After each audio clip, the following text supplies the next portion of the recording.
안녕하세요. 신의 한수의 김한수 변호사입니다. 오늘의 주제는 법을 1도 모르던 제가 어떻게 변호사 시험 상위 1%의 성적을 거두었을까입니다.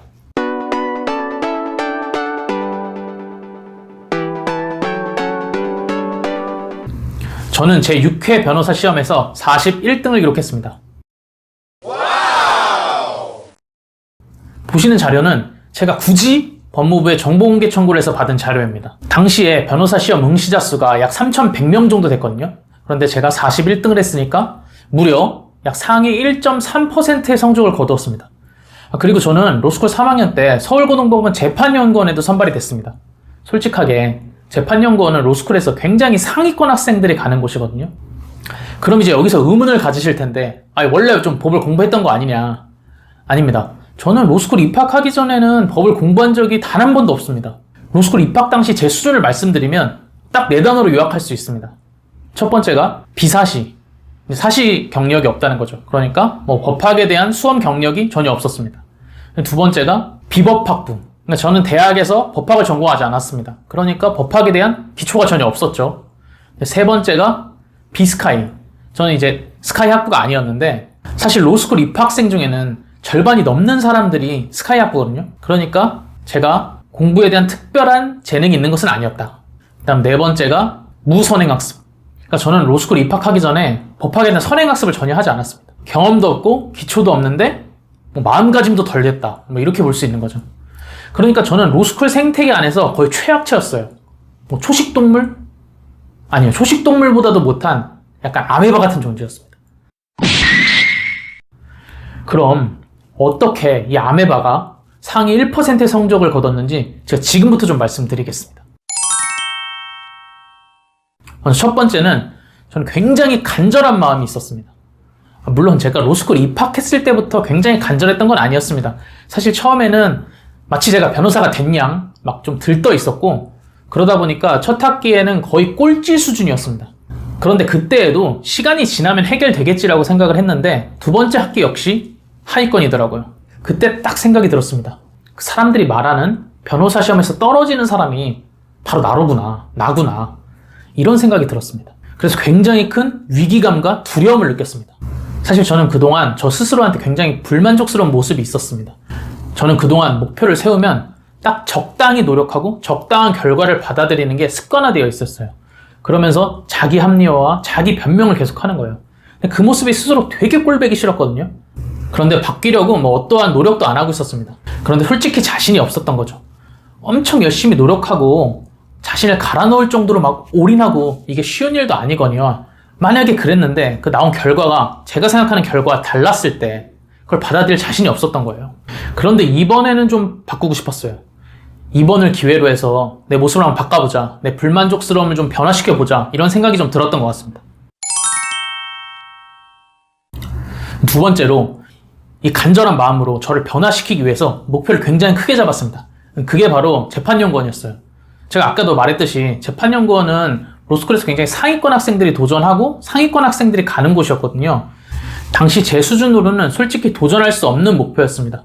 그런데 제가 왜 이 목표를 잡았냐면요. 그냥 변호사 시험 통과하자, 열심히 공부하자, 최선을 다하자 이런 막연한 목표로는 제가 변화될 것 같지가 않았어요. 뭔가 좀 높이 있고 구체적인 목표가 좀 필요했는데 그 당시 재판연구원이 저한테는 그런 목표였습니다.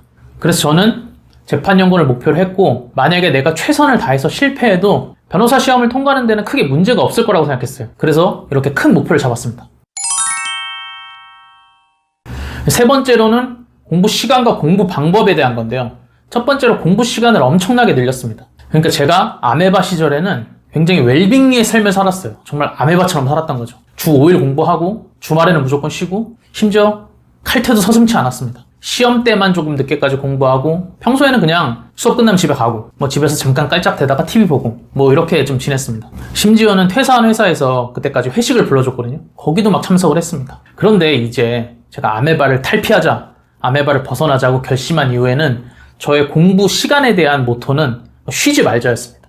아프거나 시험 끝난 날 정도를 빼고는 쉬지 말자라고 결심을 했고 실제로 저는 시험 끝난 날 정도를 빼고는 거의 매일 공부했습니다. 오전 10시부터 저녁 12시까지 매일 공부를 했고 엉덩이가 납작해질 때까지 공부를 했던 것 같아요. 그리고 누구보다 효율적인 공부 방법을 찾으려고 노력을 했습니다.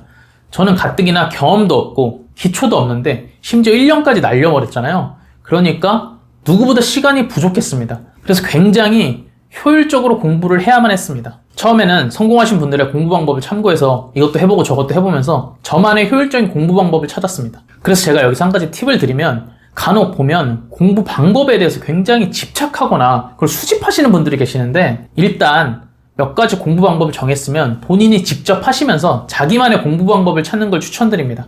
어차피 누구나 공부 방법은 다 다르고요. 자신에게 가장 잘 맞는 게 있습니다. 그러니까 너무 그 공부 방법에 집착을 하지 않으셨으면 좋겠습니다. 그 효율적인 공부 방법 중에 하나가 굉장히 수험에 맞는 공부를 하려고 했어요.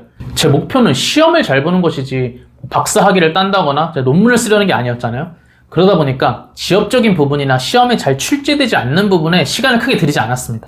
그런 제 모습을 보고 누군가는 그런 것들도 실무감 되게 중요하다, 그러니까 미리미리 알아둬야 된다, 공부할 때 싹 다 알아놔야 된다, 이렇게 좀 조언을 해주신 분들도 있었는데, 일단 시험을 통과해야죠. 시험을 통과해야 실무에 나갈 거 아니겠습니까? 저는 일단 먼저 좋은 성적으로 시험을 통과하는 게 우선이라고 생각을 했습니다. 그러니까 여러분들도 시험을 통과하는 게 목적이면 그 수험에 맞는, 목적에 맞는 공부를 하시는 걸 추천드립니다. 마지막으로 저는 마인드 컨트롤을 계속 해줬습니다. 사실 공부를 할 때 실력이 이렇게 향상되는 게 아니잖아요. 이렇게 막 계단식으로 오르잖아요.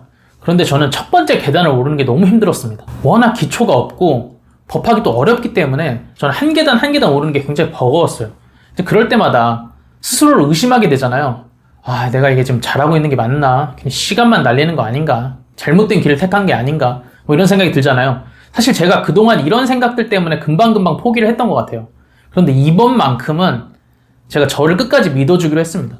괜찮아. 실패해도 괜찮아. 끝까지 한번 가보자. 이런 생각을 가지고 저 스스로를 믿고 인내했습니다. 그리고 공부를 하다가 막 슬럼프에 빠지고 이럴 때 저는 제가 원했던 목표를 달성했을 때 그 모습을 좀 많이 상상했던 것 같아요. 그때 그 기쁨과 성취감을 생각하면 슬럼프를 극복할 수 있겠더라고요. 이렇게 저는 계속해서 저 스스로에 대한 마인드 컨트롤을 계속했습니다. 정리하면 저는 굉장히 간절한 마음으로 제 모든 걸 갈아 넣어서 올인을 하다 보니까 제가 원하던 목표인 재판연구원에도 선발이 되었고 변호사 시험 상위 1%의 성적도 거둘 수 있었습니다. 제가 이런 경험을 하고 나니까 가장 좋아진 점은 목표 자체를 이룬 점도 있지만 굉장히 자존감이 높아지고요.